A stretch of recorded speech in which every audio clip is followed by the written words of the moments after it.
sećanja. Danas je veliki praznik. Napolju je prava zima. Napadao je snijeg i svukuda se beli. Inj je palo po drveću. Ulica pusta jer svi žure da se što pre sklone od vetra i mraza. Automobili polako klize jer na ulici ima i leda. Ja ovo sve posmatram iz tople sobe. Sve oko mene je lepo i čisto. Temperatura u stanu je 26 stepeni. Posla nemam više, svoju sobu sam raspremila. Zalila sam i saksije sa ljubičicama koje su i sada u punom cvetu. Na 5 prozora sve po 6 saksija, a one ucvetale u raznim bojama. Još mi je lepše gledati ih zato što je napolju sve po snegu, sve se beli, a one ucvetale i u raznim bojama. Skuvala sam sebi čaj, sedim i razmišljam. Hvala Bogu, još sam pokretna, mada imam 77 godina. Dosta slobodnog vremena imam, nisam sama. Ćerka sve radi i brine o meni. Sve mi je lepo u novom stanu, ali mi je to najžalije što moj suprug Milan nije dočekao da sada sa mnom ovdje uživa. Nas dvoje smo proveli u srećnom braku 56 godina. Delili smo i dobro i zlo. Puno radili i podgajili i školovali 3 djece.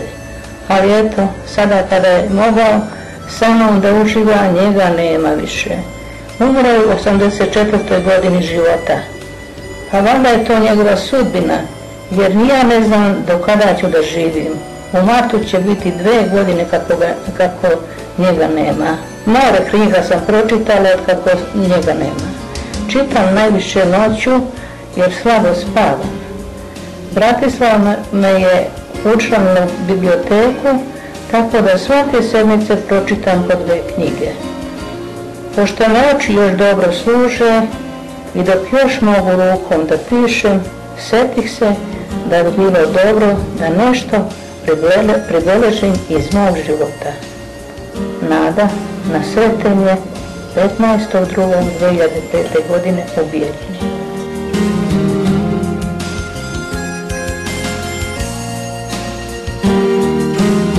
To je moja ćerka pisala knjigu i nazvala je Molitva za moje stare. Tu sam samo jedan deo mog pisanja je ušlo u to, a to je u stvari jedna, da kažem ovo što sam kazala, sećanje, ja sam to htjela da mojim potomcima ostavim opis moje porodice, gdje sam ja rođena i gdje sam živjela. Pošto njih odavno sviju nema, ja sam tako opisivala razne detalje iz djetinjstva i jednom prilikom sam dala ćerki da ona to čita, a eto, ali posle to stavila i u knjigu, znate. Molitva je specifična knjiga. Nastala je u trenutku kad čovjek poželi da zadrži sećanje na one koji su jako dragi, kojih više nema, a i na one o kojima je slušao da se priča, a možda ih nije dovoljno razumeo onda kad je trebalo da ih razume ili je bio suviše mlad da ih razume. U stvari ovo je jedna priča koja je priča svake porodice. U svakoj porodici postoje dedovi, pradedovi, bake, mame, tate koji budu jedno vreme pa ih više nestane. Potreba da se zadrži sećanje na te drage ljude koji su obeležili naše živote, koji su nam na neki način preci, ali ne samo preci, nego utemeljivači svih onih naših osobina koje i volimo i ne volimo. Potreba da se te osobine zadrže, da se ostaju onim iza nas, koji će verovatno samo kroz ovo sećanje pamtiti i te pretke i nas koji smo napravili to sećanje.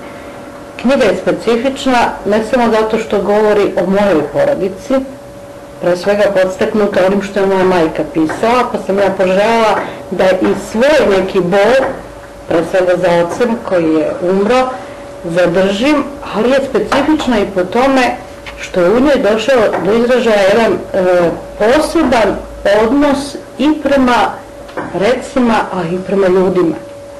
Moja težnja da se pokaže potreba za empatijom među ljudima, potreba da se ljudi razumeju kako bismo svi bili srećni, jer svi smo prilično opterećeni onim što se događa oko nas, a ne onim što je u nama. Ja sam rođena u Arilju, u jednom divnom mjestu. Nas 5 dece je bilo. Rat je učinio da smo doživjeli velike tragedije. Ja sam ostala brzo bez oca i majke. Sestra mi se starija udala. Ja sam imala svega 16 godina kad mi je majka umrla. Pa eto tako, voda i sudbina bila da sam se posle godinu dana i udala za Milana, koga nisam nikad, mislim, jedan put ga u životu, nas je sudbina spojila, nisam ga ranije poznavala. I sa njim sam išla kroz život, verujte, na puno mjesta.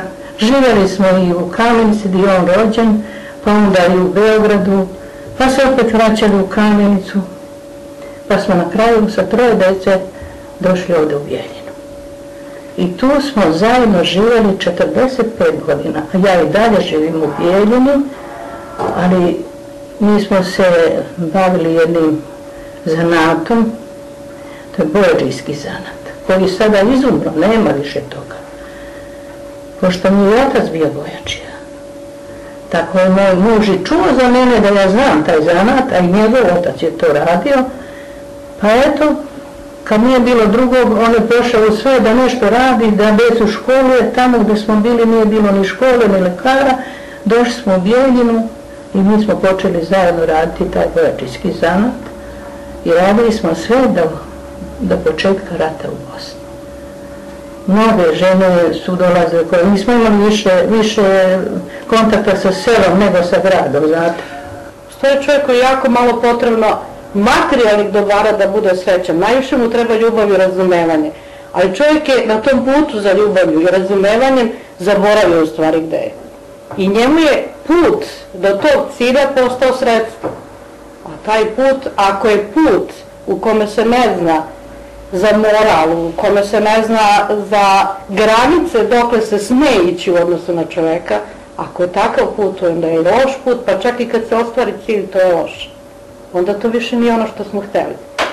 Ova knjiga govori o tome da su svi ljudi pokušavali da dosegnu tu sreću, da su to činili na različite načine, bili ili većinom ne bili razumevani, i ja pokušavam molitvom, dakle Bogu, a samim tim i poniranjem u sebe, da prodrem do tog razumevanja, da ih zamolim za nerazumevanje i moje i okoline i svih ljudi, i da jednostavno uspostavimo neku ravnotežu između onoga što je poremećeno, a što nije moralo biti poremećeno među ljudima. Ja mislim da je svet pun tih poremećaja i to je ono što je problem ljudski. Ovo je uspomena porodična i znak zanata i sve ovo što imate. A ova kićanka što vidite. Da, to sam ostavila moje deci. U stvari deca znaju, ali neće znati pravnuci ili možda drugi koji... A pravnuče je već došlo? Imam i pravnuka. Imam 3 dece, 2 ćerke i sina. Sin je u Gornjem Milanovcu, on je ekonomista, ćerka mi jedna u što piše profesor u Beogradu. Moja Bratislava je sa mnom, ona je nastavnica fizičkog, a imam 3 unuka, 3 srpska imena, znate. Najstariji je Aleksandar, drugi je Miloš, a 3. je Vuk. A pravnuk kako se zove? Tatjana. A pravnuka. I to je ta kićanka, to je zaštitni znak bojađijskog zanata. Ovo smo ja i moj muž radili, to je naš glavni zanat, bio da farbamo bunu. Vidite ovdje, kad biste brojili, ovdje ima 40 nijansi, a to ne može da se napravi, mislim, iz jedne kutije da sipate da bude ovo žuto, nego mora se kombinovati. Moj muž je bio jako sposoban i znao je to da lepo radi i mi smo dobro prolazili ovdje, lepo smo i zaradili.